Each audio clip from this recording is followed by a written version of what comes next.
وَلَا تَمُوتُنَّ إِلَّا وَأَنْتُمْ مُسْلِمُونَ، اور دیکھنا موت نہ آنے پائے مگر فرما برداری کی حالت میں۔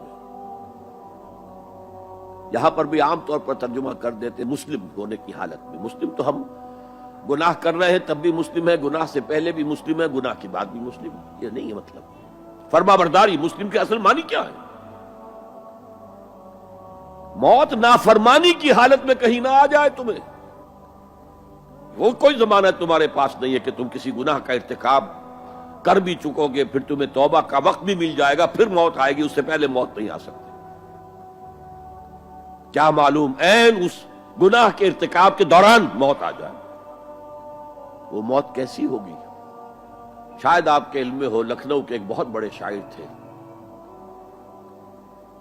اور ان کی موت بہت ہی مکروہ حالات میں واقع ہوئی۔ رات کو 2-3 بجے، جس کو آپ انگریزی میں کہتے ہیں in the small hours of the morning, شراب خانے سے نکلے نشے میں دھت، چکر آیا، گرے، اور ساتھ ہی بدرو جا رہی تھی گندی نالی، اس میں گر گئے، وہاں سے لاش برآمد۔ کیسی موت ہے یہ؟ نافرمانی کی حالت میں موت آئی ہے، شراب کے نشے کی حالت میں موت آئی ہے۔ اور کیا یہ ممکن نہیں ہے کہ کوئی شخص بدکاری کا ارتکاب کر رہا اور عین اسی فعل کے دوران موت آ جائے؟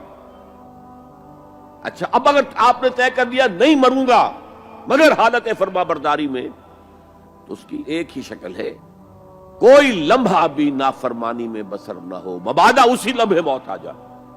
ہر لمحے کا پہرا دیجئے، ہر ساعت کی پوری حفاظت کیجئے، کہیں نافرمانی کا کوئی ارتکاب نہ ہو اور عین اس حالت میں کہیں موت نہ ہو۔